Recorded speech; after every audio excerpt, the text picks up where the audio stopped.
Good morning and welcome to Rising. We've got another great show for you today, including an interview with Senator Rand Paul, who will talk all about his efforts to grapple with new discoveries about COVID's origins, Dr. Fauci's preemptive pardon, and whether we're going to ban gain-of-function research. But we also have a lot of other subjects to discuss today, don't we, Niall? An enormous plethora of topics, as well as Senator Paul, which I'm looking forward to that interview. But first of all, tell us what is on your radar, Robby. Well, President Donald Trump fulfilled another campaign promise yesterday, signing an executive order that officially reinstates the 8,000 U.S. troops who lost their jobs because they refused to get the COVID-19 vaccine. Trump's order also instructs the Department of Defense to rid itself of toxic DEI programs and to formulate an official position on transgender troops serving in the military. This order is an acknowledgement that the federal government, under the leadership of President Joe Biden, was wrong to require anyone to get jabbed. Vaccine mandates were sold to the American people under a complete misconception. Biden himself referring to COVID as a pandemic of the unvaccinated and saying that if everyone got vaccinated, we wouldn't have these cases of COVID-19. Now, no, that's not true. Top health advisors downplayed from the start natural immunity, in other words, the protection acquired from a COVID infection after overcoming that infection. And he also asserted that mandatory COVID vaccination was justifiable on public health grounds. Biden ultimately ordered 80 million employees to get vaccinated. Now, that included not just federal employees, but also private employees as well. Now, one can argue federal government does have the power, I suppose, to require federal workers to get vaccinated, even if that is a dubious policy. I think it's dubious, but it is legal. The private mandate is a different matter entirely and was subsequently ruled by the Supreme Court to be unconstitutional. Now, similarly, ordering American troops to get the COVID vaccine was probably legal. Obviously, U.S. service members do give up certain rights when they join the military, but in my view, not good policy. That's because the main benefit of the COVID vaccine is personal. It offers some protection against severe illness and death, particularly if you fall into a specific health category, i.e. you are older, you are morbidly obese, you are immunocompromised.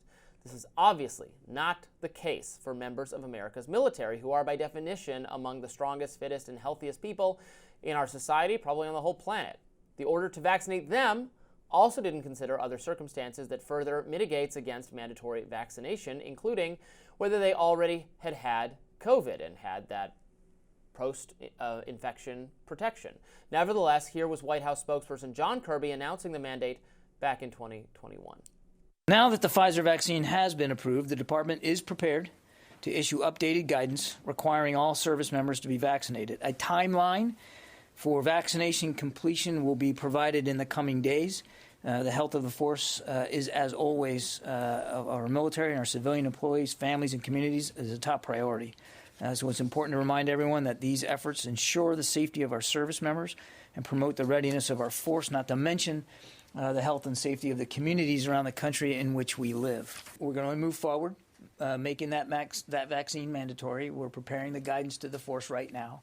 And the actual completion date of it, in other words, how fast we want to see it get done, we're working through that guidance right now. Now, 2 years after that, the feds tacitly admitted that such a mandate was no longer justifiable, and they did rescind it.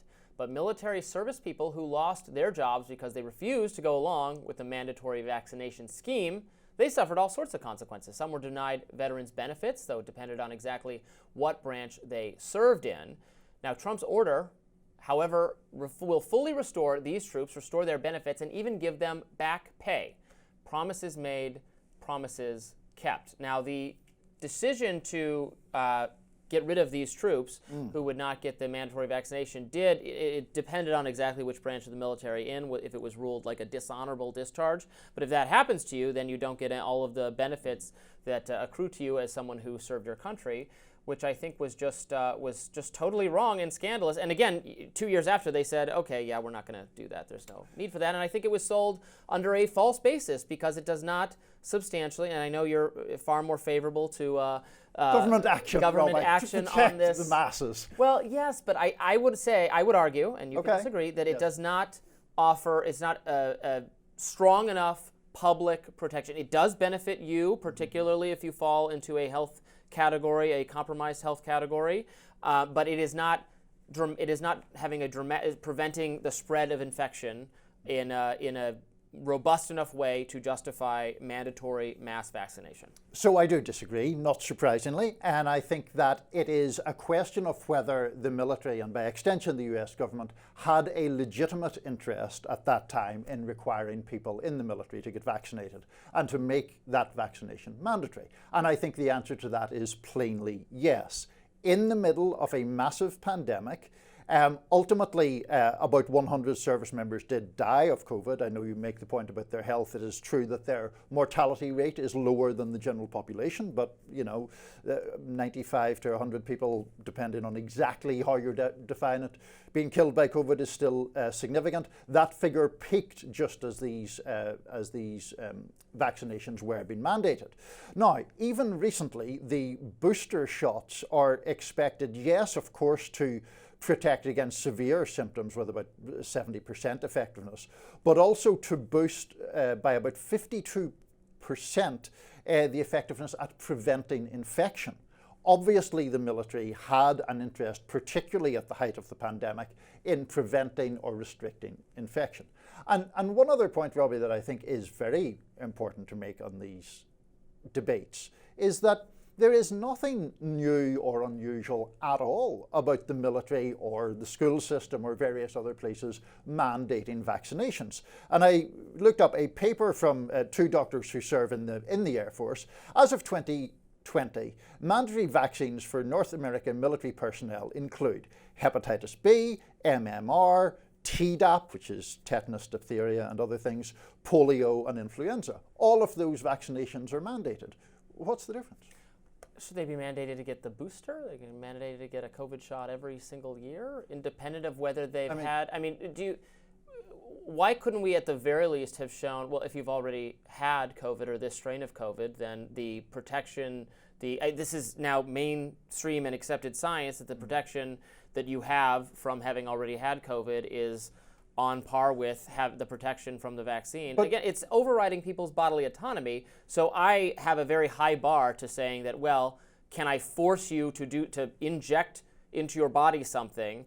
Maybe under circumstances that is tolerable, but the benefit has to be not just for you, but for the public, in my view, very high. Why? And I think it just doesn't clear that case very easily, especially for someone who's already had COVID. But why is it okay to invade someone's bodily autonomy for the prevention of measles or mumps or rubella or diphtheria in a way that it's not acceptable to do it? Some of those vaccines do they totally prevent you from getting that disease entirely, and thus do prevent the spread of it.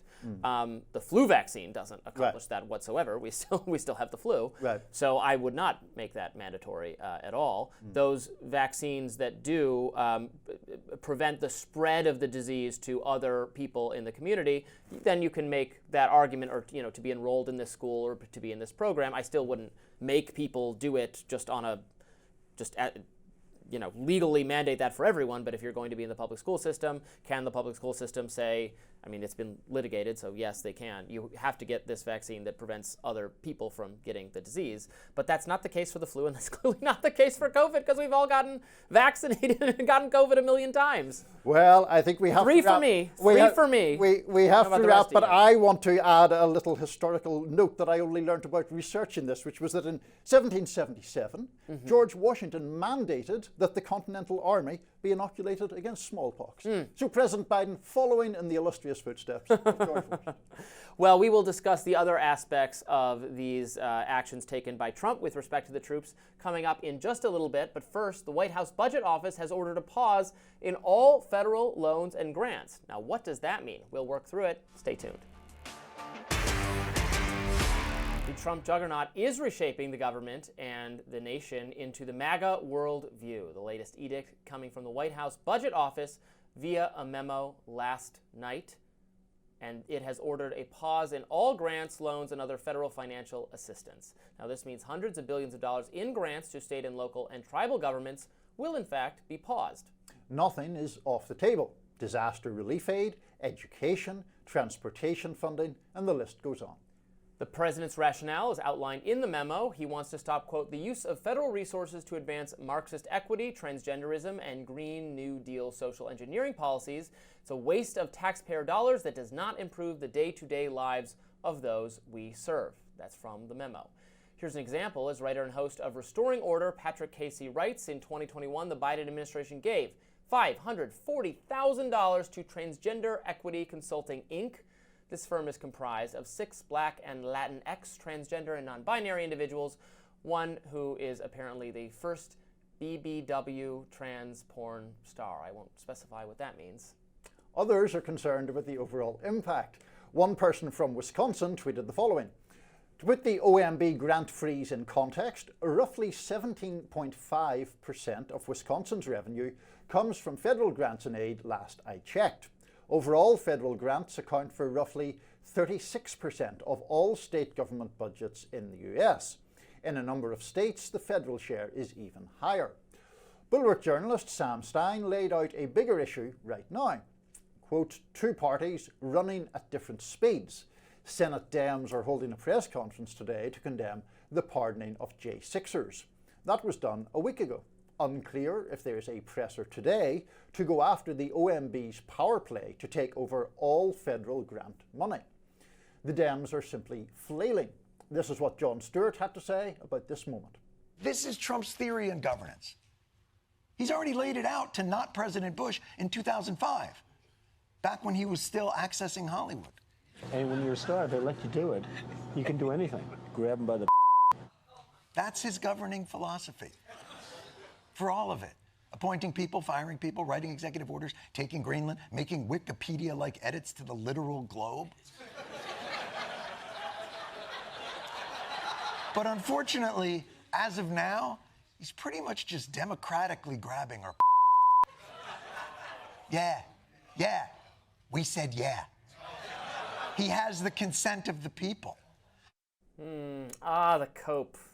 That's a pretty good Gulf of Mexico, Gulf of America joke. Yeah, that was funny. And actually, the funniest joke, and then I swear we'll turn back to the meat of this story, the funniest joke I saw about the Gulf of Mexico, Gulf of America thing was a picture of the other side of the country of Mexico where there's another Gulf. Mm-hmm. It's named the Gulf of California. And the caption is, Mexico could do the funniest thing in response to this and rename the Gulf of California to be the Gulf of Mexico. It's the kind of retribution we want in international relations. Fun stuff. Anyway, this is to go with another meme. We need a complete and total shutdown of government until we figure out what's going on. This is obviously going to upset a lot of Democrats and probably a lot of state governments. And a lot of people, makers. I think, actually. But anyway, go ahead. Well, a lot of people, yes. But the idea is this memo comes from the office, the OMB, and it says that, look, President Trump has declared that there can be no more DEI in government, no more woke, no more all of these somewhat nebulous terms. In some cases, DEI is a little less nebulous, and we're not going to fund it. And yet there are grants for all of these sorts of diversity, equity, and other things, as like the one I just read. And it needs to be paused until we can make sure we're not spending any money on that. But I mean, I think one of the questions around it is the breadth of this ban, right? I mean, it is true that it is being framed as part of Trump's battle against wokeness or DEI or whatever. As you say, many of those terms are nebulous. Would, for example, I don't see how you can cite the example that the conservative guy on X cited and say that that would be the same as somehow encouraging a government department to diversify its hiring practices. I mean, those two things are very different, and they would both be covered, apparently, by the terms that Trump is putting forward here. So I think that there is a real danger of very legitimately vital services being at least impacted by what appears to be a rather performative action on Trump's part. Let me give you another example. There was a lot of conversation yesterday that I saw on X, including from from people I would describe as certainly not Trumpy and not on the right, but liberal kind of skeptics of higher education, people who have agreed with me on free speech and safe spaces and those things, pointing out the number of university hiring type officials who were complaining about the DEI order, saying this is going to totally stop us from hiring the people we want.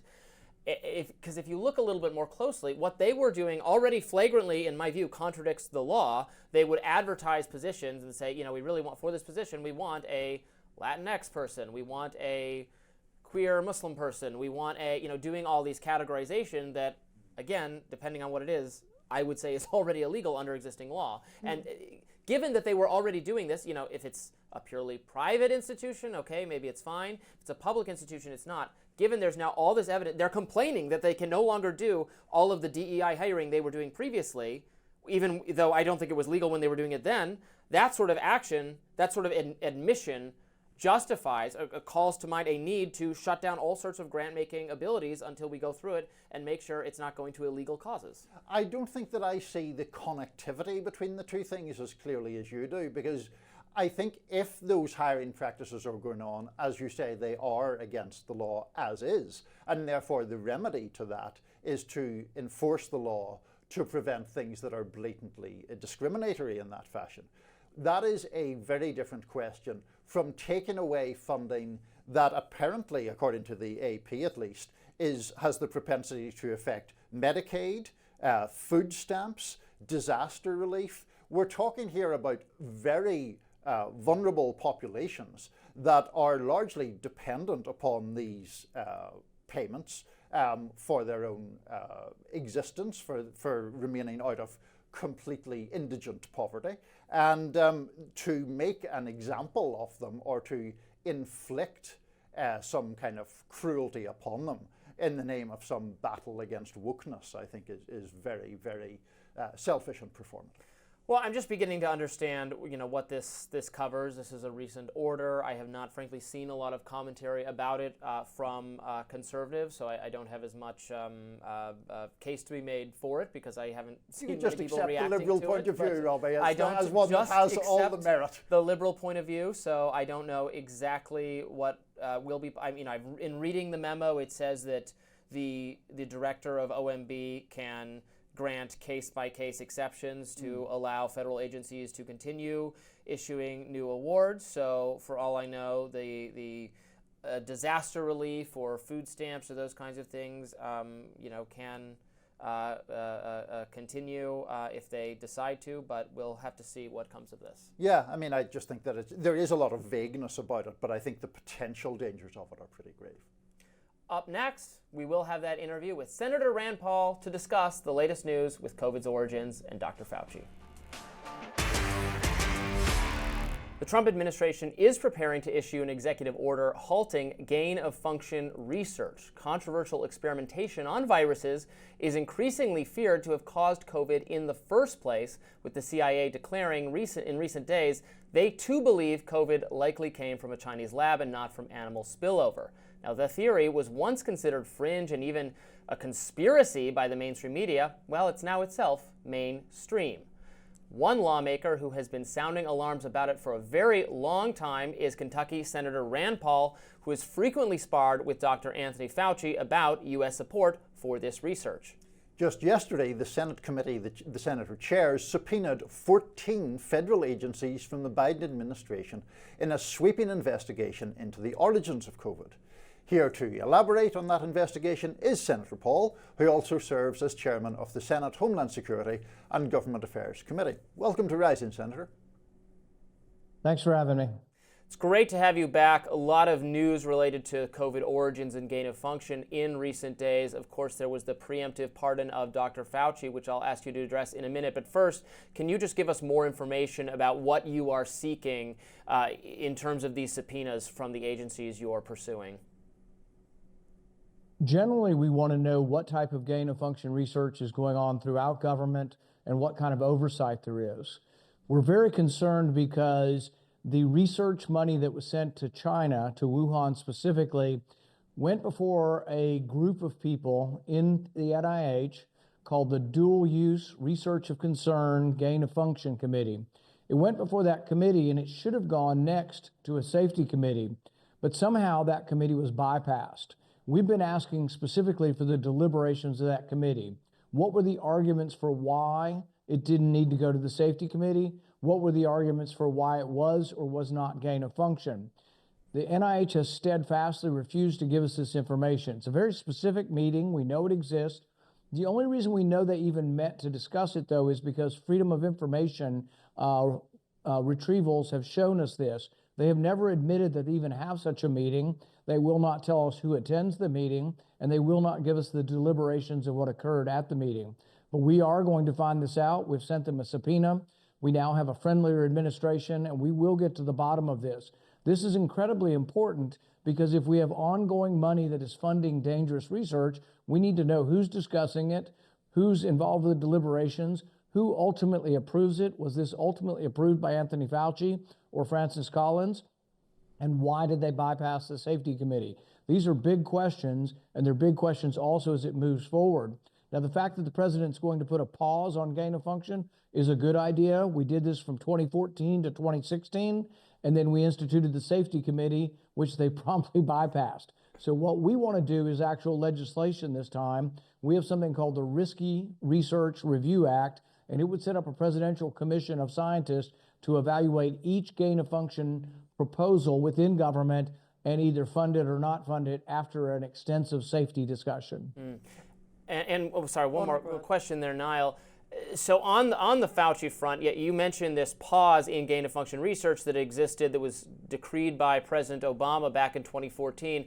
I found it curious, and I know many other people did too, so I want to get your take, that this preemptive pardon for Dr. Fauci covers not just the time he was overseeing the COVID response, and also not his entire career in public service, which goes back to the 80s, but specifically kicks in based on the order in 2014, the year the pause went into effect. But we know from hearing Fauci's deposition that even under that pause, you could, under national security exceptions, which you and I know ends up getting abused to cover just about anything, that Dr. Fauci may have signed off on some research anyway, even when the pause was initiated in 2014.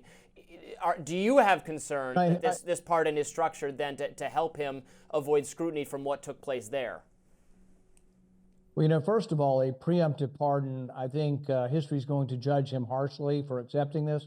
You don't have to accept a presidential pardon, but if you do accept a pardon, the Supreme Court has ruled that you are also accepting guilt.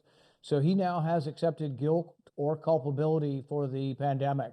And going all the way back to 2014, there were a lot of decisions made. A lot of decisions on funding the research go back a few years before the actual accident occurred. So yes, I'm concerned with this, but I think in the end, this ends up being more damage to Fauci's reputation than just about anything else.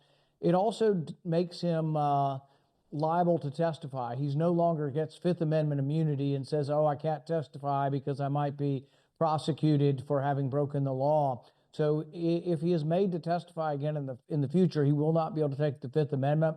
We don't know if that'll happen, but the first thing we're going to do is get the documents for what was the deliberation, who made the deliberation, and who signed off on approving the money going to Wuhan. And if he's in that loop somewhere, ultimately he will be made to come in and testify. Let me just push back a little bit on that issue about the preemptive pardon, Senator, because your argument is that the Supreme Court posits that that is an acceptance of guilt. And I think you characterized Dr. Fauci as, by virtue of accepting this preemptive pardon, accepting guilt for the pandemic, or words to that effect. I mean, he clearly does not accept that guilt if one takes him at his word publicly, and he hasn't been charged with anything. So is it really fair to characterize the acceptance of a preemptive pardon as an admission of guilt? I think when you accept a preemptive pardon that is unspecified, it is difficult to decide what exactly he's guilty of, but the things he's been accused of, you would think, are the things he's being pardoned from. I don't think we're going to say he's guilty of stealing a car, but, he's been accused of approving the funding, and we know from his public and private statements that he did approve this funding. He quibbles with whether or not it was gain of function or whether or not the accident occurred there. But we know from his public statements that he said, going all the way back to 2011, that gain of function research is worth it. Even if an accident should occur, even if a pandemic should occur from an accident, the knowledge gained is worth the risk. That's a political or policy or a philosophical position. There's been a divide in the scientific community really since they were able to reconstruct the Spanish flu back in 2004.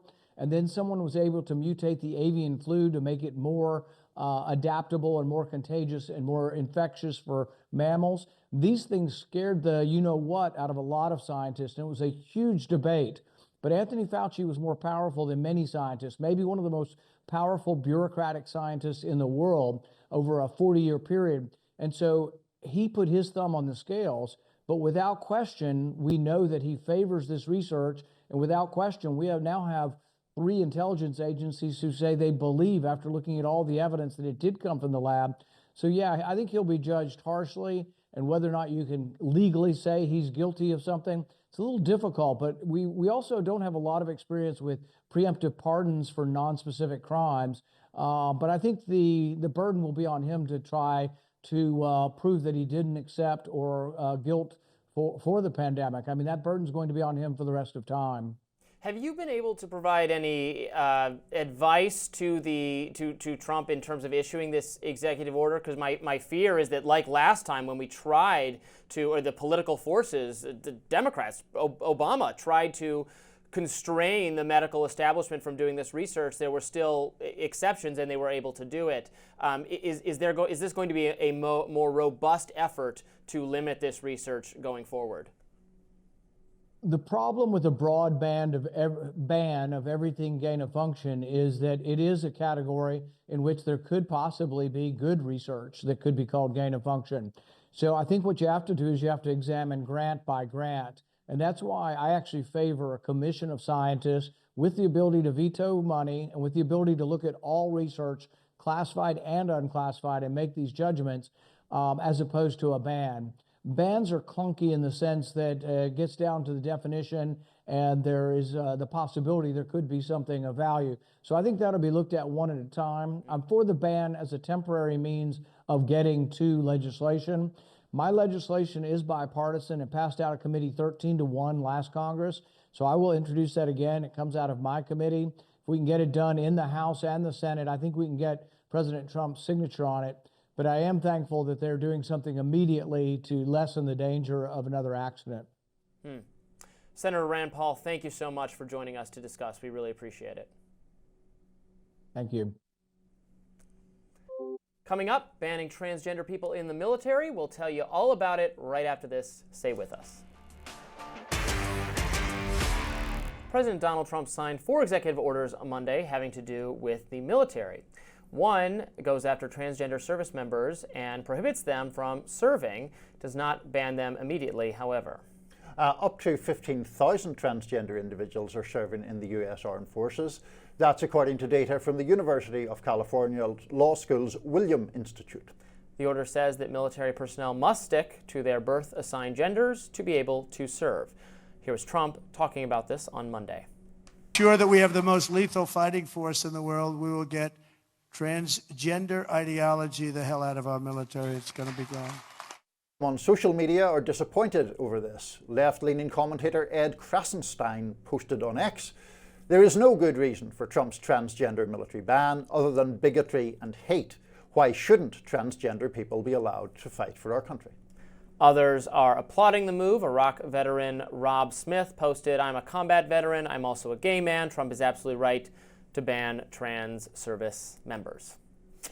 So I think this is pretty bad. We have had numerous discussions on trans issues, and I have on other occasions distanced myself from the most progressive element in that. I think when issues of, for example, trans people in sport comes up, I have pretty serious qualms about that. So I heard obviously about this executive order coming out, and I wanted to find out exactly how it was couched and exactly what it did. And so the executive order itself seems to assert that the mere fact of being transgender is inconsistent not only with any kind of specifically physical requirement. It says in the executive order that whether or not someone is in the process of transitioning or not, adoption of a gender identity inconsistent with an individual's sex conflicts with a soldier's commitment to an honourable, truthful and disciplined lifestyle. even in one's personal life. I have huge problems with the idea that someone who is transgender is inherently being dishonest. That seems a very oppressive and repressive view to take. I'm sure, and transgender people would take the view, many of them, that the dishonesty is sticking with their initial gender. Yeah, look, I don't have any desire to kick trans people out of the military, so I'm not for this either. I think the order part of the order focuses on having separate accommodations, making sure that men and women's spaces, that kind of thing. I'm all for that. If there's 15,000 trans service members, you can probably just have a separate third or fourth accommodations for trans men and trans women would be fine. I don't see the need to remove them from the military. Well, no, nor do I, but I think that's why the rhetoric of this is so disconcerting.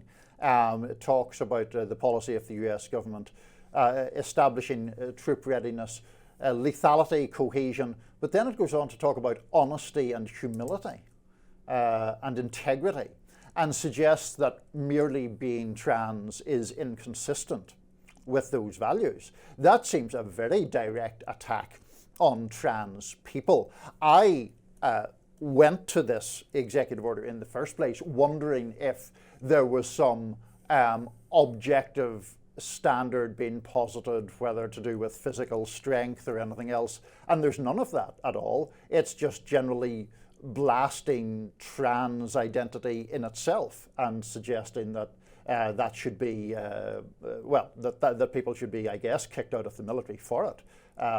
Very, very hostile, frankly bigoted policy in my view. Well, the social conservative position is that, frankly, that only men should serve in the armed services. I saw some commentary from Matt Walsh, for instance, of the Daily Wire the other day, urging Pete Hegseth not to go back on his initial assertion, which is that the military should be only for men. Only men are able to satisfy the standards of physical fitness. The vast majority of women cannot. I think he said that even, now I would say that for combat roles, that does make sense, but there are also non-combat roles in the military where you can have women serving, and also if there is a woman who can satisfy whatever the standards are, that's fine. But the social conservatives take the view that that even those roles in an emergency would have to be combat roles and should only be satisfied by men. But I don't think we want to get into that category of excluding women or trans people from roles that are not objective. Of course it is important that people in the military or in any occupation that requires physical strength meet those standards. But that is a different thing from banning people on the basis of gender or gender identity. Women do serve in combat in the military. They have served honorably in that respect. I don't think we should get into this what would we say, inflammatory, which is what Matt Walsh kind of specializes in, inflammatory arguments that seem mainly geared. I mean, I'm just toward giving you what garnering. this is not my position. I agree with you, position. but Matt Walsh is not alone in thinking this. There are a lot of social conservatives out there, and they think traditional gender roles matter and should be reinforced. They don't really accept the transgender category entirely. They think those are men pretending to be women or women pretending to be men, and there are prescribed roles for men and women, and but you agree that they're wrong about it. I mean, I am stating the conservative view for the sake of the but you do audience, accept that they're wrong. It is not my view. Yes, I agree with you. Right. Excellent. I agree that transgender people are real, and I don't have any problem with women or anyone else serving, particularly in non-combat roles, or if there's a very physically fit individuals of any gender can pass the test. That's fine with me. Excellent. Well, we seem to be in a moment of agreement. How about that? Up next, what is DeepSeek and why is it causing havoc? We're going to discuss. Stay tuned. A new Chinese generative AI model is sending shockwaves through the stock market and the tech world. The model is called DeepSeek R1, and if the claims its developers are making turn out to be true, the implications for American tech are serious. Firstly, it's a practically universal truth in the tech world that in order to power advanced AI models like ChatGPT, you need massive amounts of computing power. This requires data centers and also expensive microchips. In fact, President Donald Trump last week announced an up to $500 billion AI initiative that would invest in building data centers. Tech companies like Google, Meta, and Microsoft have already dished out tens of billions on AI infrastructure. The problem, however, is that DeepSeek is claiming that it cost them only $5.6 million worth of NVIDIA chips to develop their model. Now, to be sure, critics are calling this a gross underestimation, but that did not stop the stock market from panicking. NVIDIA, for example, lost $589 billion in market capitalization as the company's shares dropped 17%. Oracle was the other big loser, with the stock tanking 14% and the company's chairman, Larry Ellison, losing $27.6 billion of his net worth. Here's President Trump last night on the situation. The release of DeepSeek AI from a Chinese company should be a wake-up call for our industries that we need to be laser focused on competing to win, because we have the greatest scientists in the world. Even Chinese leadership told me that. They said, you have the most brilliant scientists in the world. And this is very unusual when you hear a DeepSeek, when you hear somebody come up with something. We always have the ideas. We're always first. So I would say that's a positive. That could be very much a positive development. So instead of spending billions and billions, you'll spend less and you'll come up with, hopefully, the same solution. Not all is bright for DeepSeek, however. The company said yesterday it was hit with a cyber attack and will temporarily limit registrations. X has been filled with reactions. Trump's AI and crypto czar, David Sachs, wrote, DeepSeek R1 shows that the AI race will be very competitive, and that President Trump was right to rescind the Biden executive order, which hamstrung American AI companies, without asking whether China would do the same. Obviously not. I'm confident in the U.S., but we can't be complacent. Venture capitalist Mark Andreessen wrote, DeepSeek R1 is AI's Sputnik moment. Conservative commentator Ben Shapiro chimed in, warning, the DeepSeek surprise is a fantastic reminder that our enemies are motivated and aggressive, and that our technological superiority is not guaranteed. So this did take a lot of people by surprise yesterday, took the markets by surprise, having a negative effect on NVIDIA and others that produce these microchips. There's a lot I can say on this subject. First of all, I agree that the spirit of competition is good. Now, unfortunately, we're in a competition with China, which is a global adversary.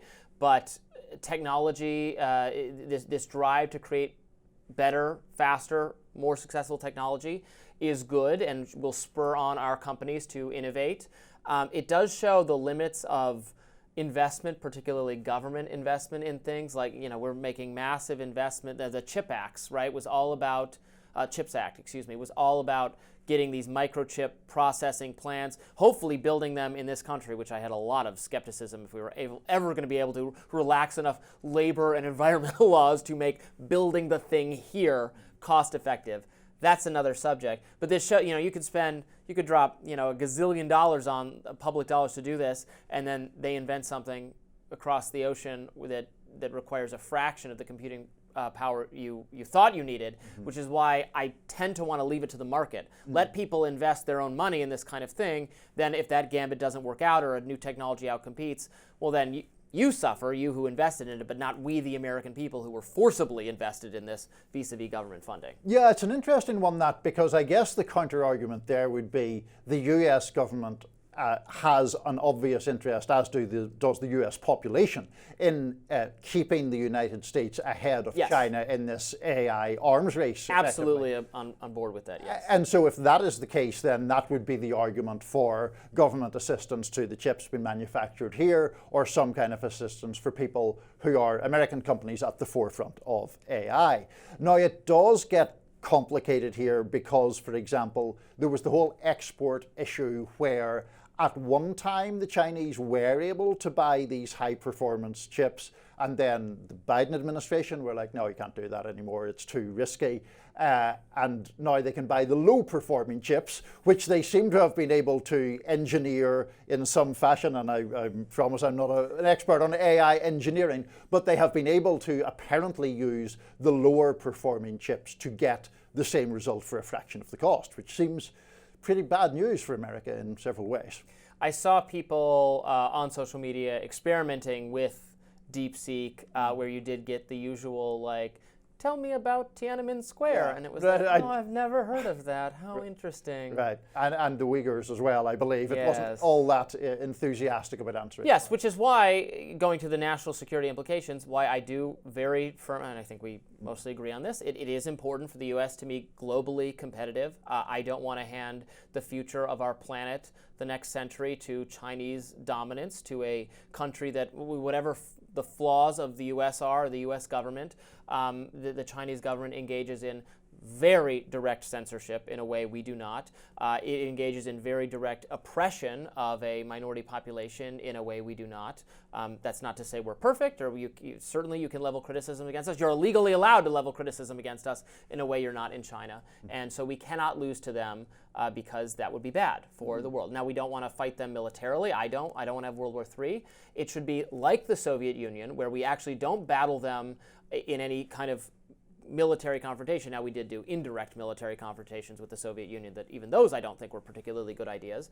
But we win by having a better, more powerful, more innovative economy that eventually caused theirs to collapse in shame. And that is what I want to do as well, and that takes winning the AI race and all these other technological races. Which is what Andreessen was getting at with that Sputnik quote. As soon as I read that, I thought, I wonder, does the younger members of our audience understand what that is a reference to? So that is the space race that took place between the United States and the Soviet Union, in which the United States, I guess, ultimately prevailed, and obviously prevailed in the Cold War. Right, they got the first thing up in space, yes. But then we got the man on the moon. Exactly. So they beat us with Yuri Gagarin, and then we beat them with Neil Armstrong and those guys. Unless you think the moon landing was fake, of course. Yeah, that's what our production team is telling us. But what if the moon landing was fake? Nah. Exactly. But look, I mean, there's obviously a serious American interest in staying in front in this particular race. It is kind of alarming that nobody really expected this to happen, at least up until a couple of weeks ago. There was some obscure paper somewhere, and then suddenly this thing emerges sufficient to tank NVIDIA by like $500 billion. That's pretty disconcerting. Yes, I do think this technology is going to be very, very important. I saw some Luddite-type people saying, what is this even good for? Like, even the ability to save time to write, to have an AI produce kind of formulaic writing that people have to do for their jobs could save tons of time, effort, and money. That in the future, with so many things to distract us. I mean, I feel this every day. You probably do too. So many different messaging, communications platforms, so much competition for our time and attention. But there's only going to be 24 hours in the day. We don't have a technology to lengthen the day or slow down human experience. Things that save us time are going to be the most important innovations. So even just saving a little bit of time, that adds up. So that's why AI, I think, has really tremendous potential. Sure, no, absolutely. Great innovation. Coming up next on Rising, is Jim Acosta's time at CNN coming to a close? It just might be. Stay tuned. Another shakeup in the world of the legacy media. CNN host Jim Acosta officially announced this morning that he was leaving the network. And I just wanted to end today's show by thanking all of the wonderful people who work behind the scenes at this network. You may have seen some reports about me and the show. And after giving all of this some careful consideration and weighing an alternative time slot CNN offered me, I've decided to move on. I am grateful to CNN for the nearly 18 years I've spent here doing the news. People often ask me if the highlight of my career at CNN was at the White House covering Donald Trump. Actually, no. That moment came here when I covered former President Barack Obama's trip to Cuba in 2016 and had the chance to question the dictator there, Raul Castro, about the island's political prisoners. As the son of a Cuban refugee, I took home this lesson. It is never a good time to bow down to a tyrant. One final message. Don't give in to the lies. Don't give in to the fear. Hold on to the truth and to hope. Even if you have to get out your phone, record that message. I will not give in to the lies. I will not give in to the fear. Post it on your social media so people can hear from you too. Oliver Darcy had written yesterday in his status newsletter that Jim Acosta intended to leave CNN, citing sources familiar with the matter. The network's president, Mark Thompson, had apparently decided to punt Acosta to the graveyard slot late at night. Wolf Blitzer and Pamela Brown will now co-host a 2-hour show in the mornings to replace Acosta. Wolf Blitzer working hard. President Donald Trump and Jim Acosta have quite a past. Trump, during his first term, temporarily revoked Acosta's press pass. That was in 2018, after the CNN anchor sparred with the then president. Acosta refused to hand over the mic and did continue to ask another question. Here was that moment. Honestly, I think you should let me run the country. You run CNN. All right. And if you did it well, your ratings would be much better. If I may ask one enough. other question, Mr. President, if I may ask Peter, one go other ahead. question, are you worried? That's enough. That's enough. Mr. President, I was going to ask one of the other folks. That's enough. Pardon me, ma'am. Mr.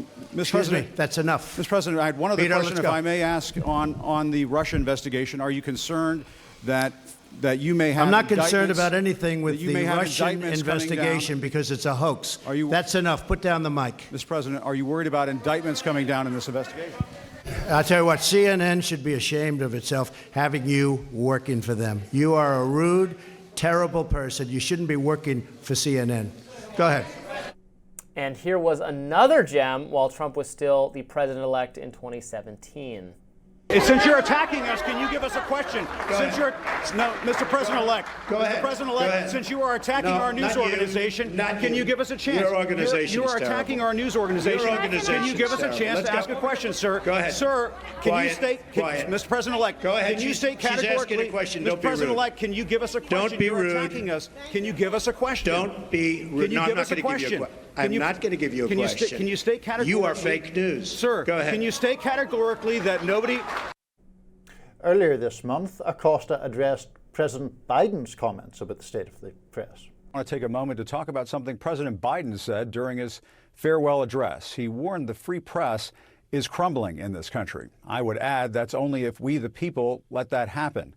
Journalists exist to seek the truth, to tell people's stories, to lift up voices that may not be heard otherwise, to shine a light on injustice, and to hold the powerful accountable. We are not the enemy of the people. We are the defenders of the people. Walter Cronkite once said, freedom of the press is not just important to democracy, it is democracy. Trump's Deputy Rapid Response Director, Greg Price, wrote on X, Jim Acosta last week went on yet another sanctimonious rant about how he's a superhero and the free press is so sacred. 1 week later, he's now leaving CNN after getting booted from the morning show. Democratic strategist John Cooper wrote, Jim Acosta is one of the few remaining CNN anchors with real integrity. Removing him from his morning show to appease the orange fascist is a sign of weakness on the network's part. That's why its viewership has declined dramatically and will continue to do so. Turning Point USA founder Charlie Kirk wrote, breaking, notorious liberal scold and anti-Trump legacy news personality, Jim Acosta is out at CNN. The media landscape is unrecognizable from the beginning of Trump's first term in 2017, and that's a very good thing for America. Writer and former Obama alum Jason Karsh wrote on Blue Sky, CNN really ran Acosta off air because they want to preemptively capitulate to authoritarianism. Amazing. Amazing indeed. Man, those little videos of the question. I will defend Acosta on any of those moments. I think start then. Well, I think it is perfectly valid and in fact important for journalists to hold politicians to account. I think there is always a place for rigorous questioning. I think when politicians, especially if they are President of the United States, seek to avoid or dodge that questioning or only take soft questions, it is permissible to try to get a tougher question in. I know almost always when the media is discussed, people have this suspicion of like, do you know I don't know Jim Acosta at all. I think I've spoken to him at the White House once. I was at the press conference at which he did the now infamous microphone protection move, but I think that he is a good journalist, and I regret to see him go, and I regret that CNN appears to have nudged him toward the exit. Take a slightly different view. I'm sure you do. No, but I agree with you that there should be aggressive questioning, certainly of the president, even if the president is Donald Trump.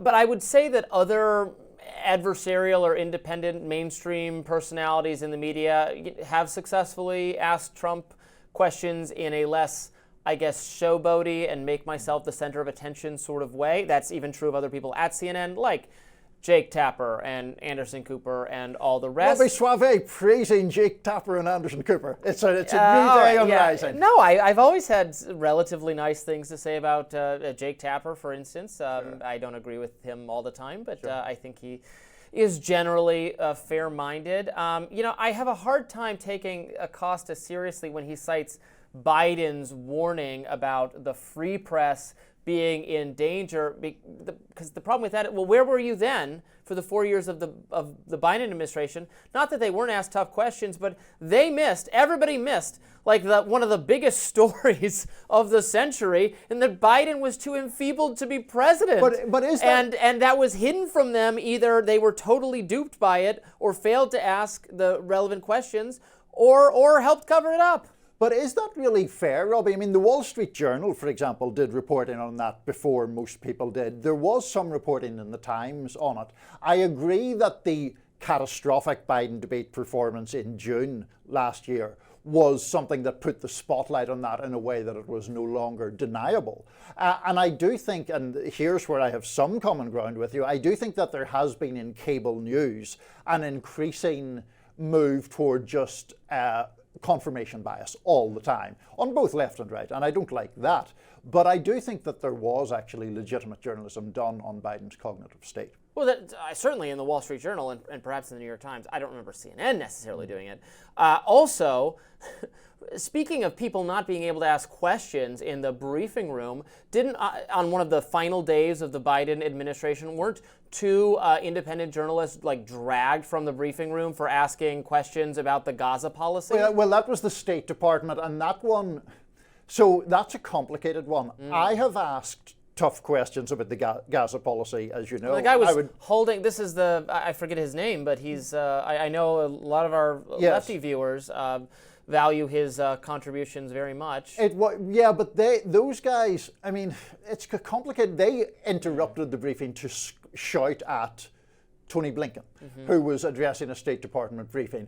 And it seemed to me to be over the line from journalism to activism in what they were doing. There's a place for activism. If people want to stand up at a public speech and berate somebody for a policy that they think is wrong, they have the constitutional right to do that. I guess I didn't really think that one was particularly very different from journalistic Acosta hogging the mic? I mean, I think it was in the sense that they were shouting at Blinken that he should be in The Hague or something like that. I mean, that is a bit different to what Acosta did in relation to Trump. So I do think those two cases are different. Well, the big picture is CNN and other mainstream media organizations trying desperately to figure out some business model moving forward. I guess not wanting to have front and center their most combative person with Trump, thinking that doesn't benefit their network. I think it certainly benefited Trump. Supporters love watching him tear Acosta apart, and so maybe they just don't want to give more free. Pretty worrisome that people are bending the knee and getting rid of the esteemed Jim Acosta. Next up on Rising, Trump's mass deportation orders have made one celebrity actually cry. We'll talk about that. Stay tuned. Say it ain't so. President Trump's immigration crackdown has moved some celebrities to tears. Golden Globe nominee Selena Gomez broke down on Instagram Monday for all the world to see. Let's watch. I just wanted to say that I'm so sorry. All my people are getting attacked. The children. I don't understand. I'm so sorry. I wish I could do something, but I can't. I don't know what to do. I'll try everything, I promise. It appears that Gomez later deleted the video after facing a social media backlash. Even Borders' Tom Homan reacted to her reaction. Let's watch. What do you say to those who are out there saying that these are everyday people, these are families that are being attacked and dragged out of their homes? How do you respond to that? I don't think we arrested any families. We've arrested public safety threats and national security threats, bottom line. And look, President Trump won the election on this one issue, securing our border and saving lives. What happened on our southern border last 4 years is the biggest national security threat this country's seen, at least in my lifetime, because we got over 2 million known gotaways. We got a 600% increase in sex trafficking. We got a record number of terrorists crossing the border on the terrorist watch list. We have 250,000 Americans die from fentanyl coming across the open border. We're going to do this job, and we're going to enforce the laws of this country. If they don't like it, then go to Congress and change the law. We're going to do this operational apology. Conservatives are savoring Selena Gomez's tears. Charlie Kirk wrote on X, "My people, aren't you American?" referring to her saying that the Mexicans are her people. "Where was the sobbing over the 100,000 dead from fentanyl poisoning? Where were these tears over the 340,000 children who went missing after being trafficked over our border? I guess those Americans weren't your people." Turning Point reporter Savannah Hernandez wrote on X, "Selena Gomez filmed herself ugly crying about the current mass deportations because, of course, the out-of-touch celebrity with zero understanding of how dangerous our country has become is crying for the criminals being deported. How pathetic." Former CNN host Don Lemon jumped in to support Gomez. Let's watch. So now we live in a time where Selena Gomez, even though she is, a wealthy star, she can't have an opinion. She can't post online how she feels about deportations and immigration without being made fun of by the far right or the MAGA folks. What is going on here? This is not what America's about. This is not patriotic. She deserves to be able to have her own opinion. And just like everybody else, just like you folks who are criticizing her, she can state her feelings online, on social media, just like you are. The View co-host Sonny Hostin on Monday also weighed in on the issue of mass deportation. Let's watch. To answer your question, which is this the immigration fix that this country wanted? I think absolutely there are certain people that wanted to see this kind of pain and destruction for a certain group or type of immigrant. Because if you look at the numbers, yes, the number of immigrants that come from Mexico or Mexican-born are the largest. But the next largest are Asians. 28% of them come. I don't think they walk across the southern border. I think they come by plane. The next largest are Europeans. I don't think they walk either. I'm just saying immigrants, right? Oh, not undocumented, though. A lot of them are undocumented, actually. But that's not the stat for being but a lot Asians of are them the come by second plane most. and then overstay their visas. They overstay their visas. They overstay their visas, so they're undocumented. The Europeans that come here that overstay their visas are undocumented, but they don't come across the southern border. So I think there's a very clear message as to what this president wants the look of a criminal migrant to look like, what an undocumented migrant. And I think that's racist. Whew, lots here to grapple with. Actually, what Sonny Hostin was saying there was very interesting. I mean, look, there are plenty of conservatives, by the way, who absolutely want to send back people whose visas are deported, whether they come from any other place in the world. So I think that's a little bit of a misconception. Also, I think it's clearly different, though, people overstaying their visas and the what's happening at the southern border and the impact that is having on towns in the southern border trying to process all those immigrants at once. So it's very different. She's trying to make it into a racism hold on thing. a second. But is it? I mean, in both cases, though, they are in the country illegally, which I think is her point, right? I mean, the conservative argument isn't purely about strains on infrastructure. The conservative argument is if you're not authorized to be in the country, you shouldn't be in the country. Correct, and many conservatives want to take, as I said, deportation efforts against people who just overstayed their visas as well. However, the issue that, for instance, what Tom Homan was discussing is a border problem specifically because a lot of those people aren't being vetted at all. I mean, the people coming over on visas get vetted for the visas. These people are streaming across the border in unsafe conditions for them, in conditions sometimes involving drug traffickers or sex traffickers, and then are mobbing the resources at the border. So it is a more serious problem and why many people are more animated about it. Don Lemon saying, doesn't Selena Gomez have the right to express her opinion? And yeah, she does. I'm with you, buddy. Absolutely. Doesn't she have the right to spout out? Yes, of course. And then he says, without being made fun of? And I'm like, well, no one has the right not to be made fun of. She's a rich and powerful celebrity, made a cringe crying video. It was not a good idea, and she got made fun of. Like, that's just how it works. And I've heard conservatives make this argument before, so I will recite it, like, tears does not make policy. Just because you're crying or sad about something doesn't mean you get to have your way. And that's just the reality we live in. It is true that tears don't make policy and that emotion doesn't make policy. I also think that Don Lemon is not suggesting that the people who are mocking Selena Gomez should be thrown in jail or something for harassment. I don't think that's what he's suggesting at all.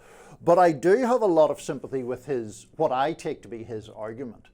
He's someone who gets made fun of a lot. Well, he wants protections for people who get made fun of. Well, he may do, but on the Selena Gomez question, she was expressing genuine emotion and empathy for people who she feels some kind of identification for. Her people. In an earlier essay, she had written about the fact that her aunt in the 1970s came to the United States hidden in the back of a truck that crossed the Mexican border.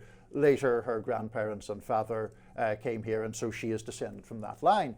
But the broader point, I think, is something that does concern me about the kind of zeitgeist at the moment, which is the idea that empathy or compassion or solidarity are in some fashion signs of weakness, and that those things are there to be mocked. The woman is distressed by what is happening to immigrant communities. She has a direct connection to those communities. It's very valid for her to express that opinion. Yes, it doesn't automatically mean she's right, but I think this idea that the expression of empathy is some sort of weak or feeble thing, we have to fight against that. When that bishop was having a go at Trump the other day, a Christian guy popped up on social media talking about how people shouldn't commit the sin of empathy, which I just found the most bizarre phrase I've ever heard. So I think that there is, in the United States right now, a move toward elevating cruelty or lack of compassion or lack of empathy into virtues, which they're simply not, in my view. But is this empathy untethered from reality, from fact? As Tom Hammond said, what is she talking about in terms of mass deportation of families? That has not been the priority as far as we have come to understand from the Trump administration, the flights of migrants leaving, which, by the way, occurred also under Biden administration. Like, you could have cried about people being deported for the last 4 years and for the 8 years of Obama's presidency. In fact, I believe there were more people deported to south of us under both Bush and Obama than there was under Biden and Trump. I'll have to double check that later, but this is routine. In fact, a lot of the things that, for instance, AOC was crying about family detention policies, then we found out that many of those policies were in place under Obama. So it seems selective, not having, and I think selective empathy being wielded is something that is being objected to. I, of course, think empathy should be a part of the human experience and should inform our policies. And I do not have any desire to ship back or eject from this country people who are otherwise following the law and who are working and are part of our character.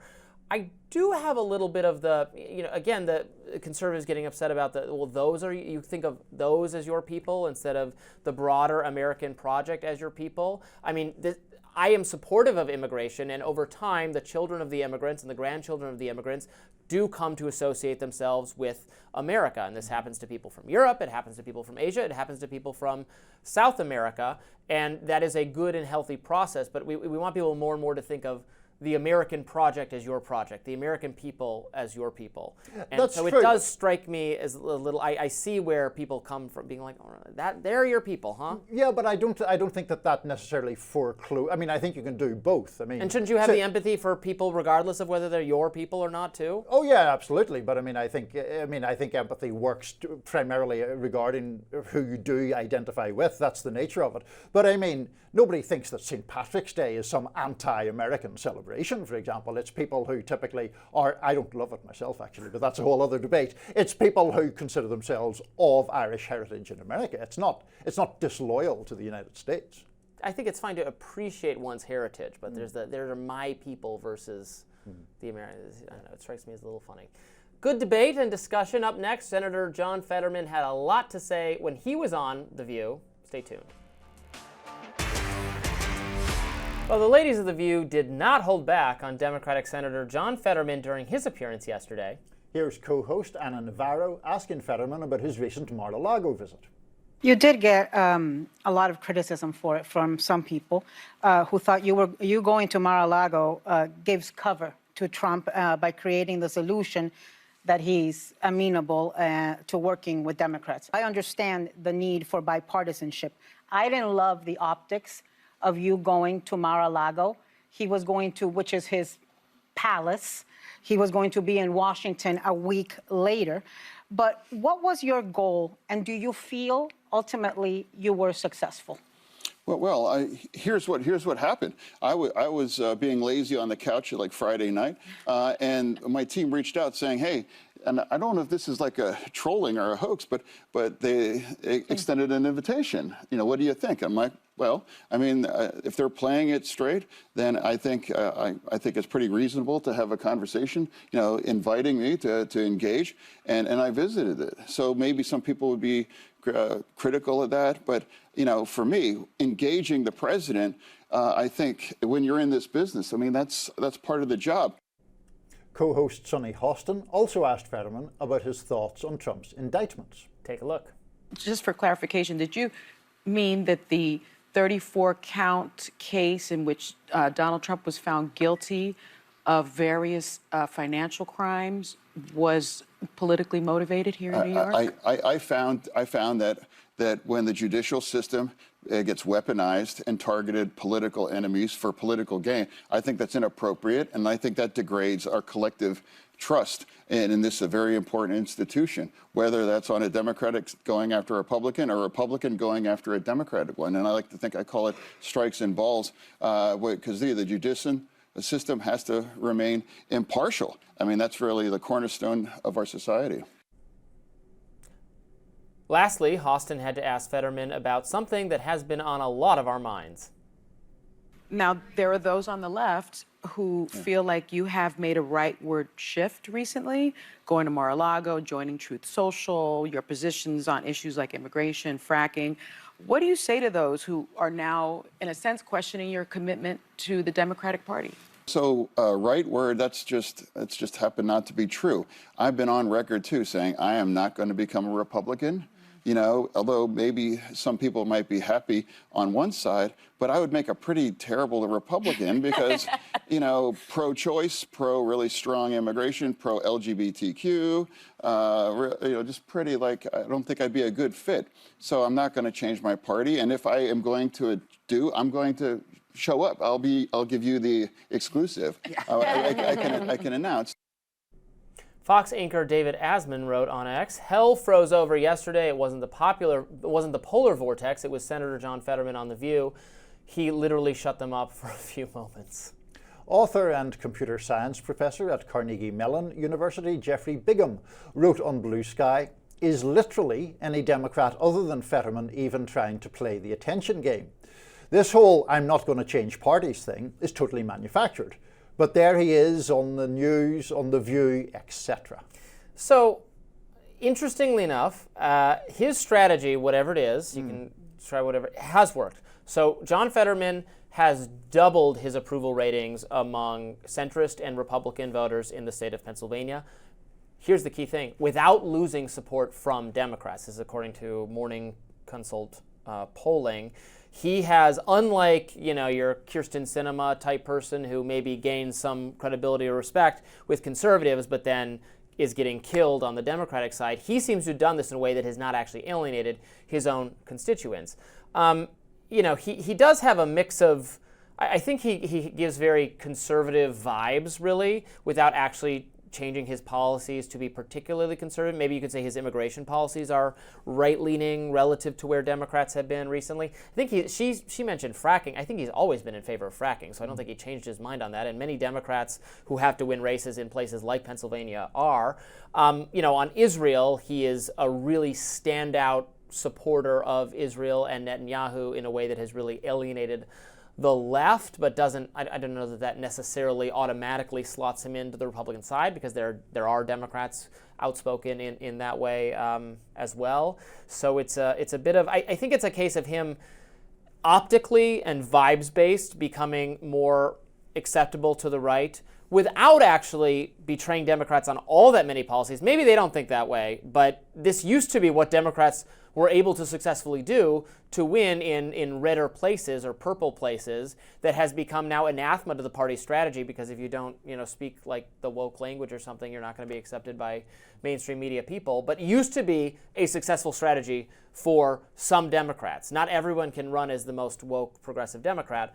So you've ended up with fewer Fetterman, so it's rarer, but that has been to the party's lack of success. So first of all, we'll see how he fares over time in keeping the Democratic Party, and particularly people toward the left of the Democratic Party, on board with him. I'm very skeptical of his ability to do that. But don't you think he is way more likely to win, to be reelected in one of the toughest Senate races for the most divided state in the country? I think what he has done makes him so much more likely to be reelected. I think that is broadly true. I also think that's why he's doing it. Yes. And I think that one of the reasons why there is so much resentment of him, particularly on the left, is the idea that he is perceived to have deceived people.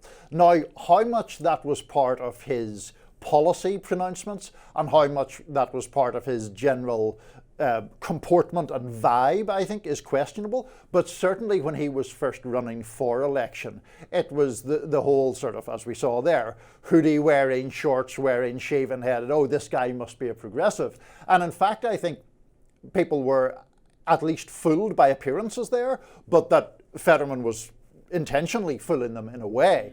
Because since he has been elected, and especially more recently, he has been adopting these various policies that include immigration, but also include this unusual friendliness toward Trump, which is obviously not a popular position on the left. In relation to the Palestinian issue, I think the reason that animates so many people who care about that issue is the perception that John Fetterman has gloated about the level of Palestinian death and suffering. And so for people who care about such things, I think a lot of people find him reprehensible. None of that means he won't be re-elected. He may well be re-elected. I don't know if he has presidential aspirations. I am skeptical of his ability to reach those aspirations if he holds them. But I think this is pretty standard political opportunism that people are getting fascinated by because he looks unusual for a politician. Obviously, I don't speak for the left whatsoever, although I've interacted with the left quite a bit over the course of hosting this show. Including people who are animated by the Palestinian issue. Yes, anyway, so that issue I certainly think the left feels betrayed by Fetterman on and dislikes him for. I don't really think I think the meeting with Trump stuff offends the hosts of The View, who aren't really left people. They're like liberal progressive people who just, have Trump derangement syndrome and so don't want anyone to ever even stand in the same room as Trump. I don't think people on the left care that he interacted with Trump, or even said that not all the cases against Trump are equally important or good or valid. I do think they care about the Israel stuff. Maybe they care about the immigration stuff or fracking or whatever else that is a little more purple policy. I don't think anyone other than the people sitting at that table really cares that he had a meeting with Trump. You can meet with Trump and disagree with him. You should aspire to have a working relationship with the President of the United States if you're a major and influential lawmaker, no? I just like your love for The View, Robby. I assume you were running home yesterday to catch John Fetterman's appearance with your favorite co-hosts. My favorite commentators. I love Alyssa. She makes a lot of good points there in a difficult territory. It's not easy to. I know some conservatives always wish she would do a bigger job of really punching him in the face rhetorically, not literally. It's hard. People underestimate how difficult it is to even get a word in when you're up against 5 other people who disagree with you as viscerally as they do, it's tough. I think she does the best job she possibly can. That does it for us today on Rising. Please be sure to like, share, and subscribe so you never miss any content. And for those of you who like to listen while on the go, we're now available anywhere you can find podcasts. See you later.